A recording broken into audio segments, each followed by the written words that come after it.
reinventing yourself? Are you talking about changing careers or more than that? Well, I think, as we all know, our career represents us. It's our identity. It announces to the world what we do. When I speak to audiences, or when I lecture, or when I engagements, you can't have one without the other. You can't be happy in your personal life, miserable in your career, or miserable in your career, happy in your personal life. It's a balance. So it feeds off each other like anything else. I mean, if you're really unhappy in what you're doing for a living, it's going to spill into your personal life. So it's a whole reinvention. When I reinvented myself, not only did I change careers, I moved out of state. Yes, your personal story really is classic, because you were a stand-up comic and you had some successes, on the comedy circuit, and also doing sitcoms in LA and writing screenplays. Yes. Then what happened? Well, let's go back a little bit. I came from a world, I'm probably one of the most successful ones in my family for what I did, but for my parents' generation, we're always looking at how our parents judge us and what they expect of us. My father, with all his problems, thought if you're not a doctor or a lawyer, you're a failure. For some strange reason, they think, with the way things work, and if you talk to most doctors and lawyers, they want to reinvent themselves and get out of medicine and law. So I became, I was a stand-up comic since the day I was 10 years old. I wanted to be a stand-up, so I came up in the comedy boom with Dennis Miller, Jon Stewart, all those, Ray Romano, who helped me write the blurb for my book. Cool. If not now, then when? Stories and strategies of people over 40 who have successfully. And of course, we're going to link to that, and we're going to show you a book. But what happened to you? So it's like the market changed. I was getting older. My audiences were getting younger.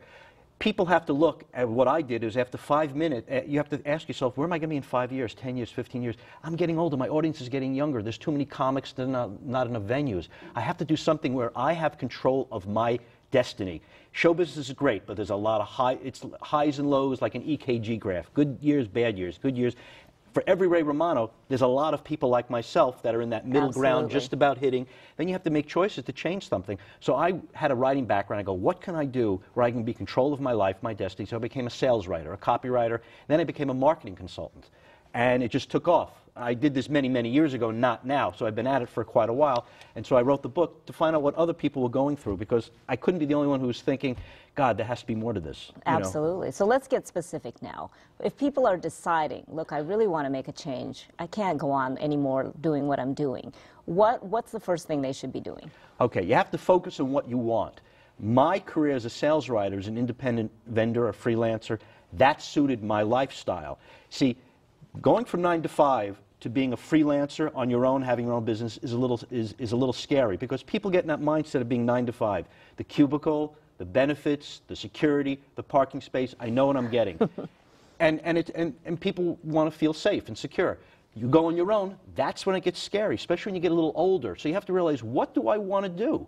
Do I want to go on my own? If I'm over 40, 45, and they're not hiring, and they're always going to go with someone younger, you know that. People are just, it's just the way business is. They can get somebody doing what you're doing at a quarter of your salary, they might do it. So if you go on your own, you have to realize there's more of a risk. You mentioned having a mentor. That's a must-do?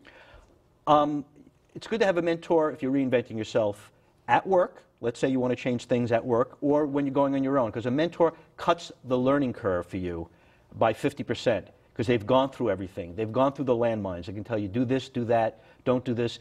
And in fact, they might be able to even help you launch your career. Going, you know what? I like what you're doing. You're following what I'm doing. It's kind of that apprentice type of thing, except without Donald Trump, who might help you. And they'll just jumpstart you much quicker if you're struggling on your own. It would seem from the examples that you give in your book that women have an easier time of reinventing themselves than men. Why do you think that is?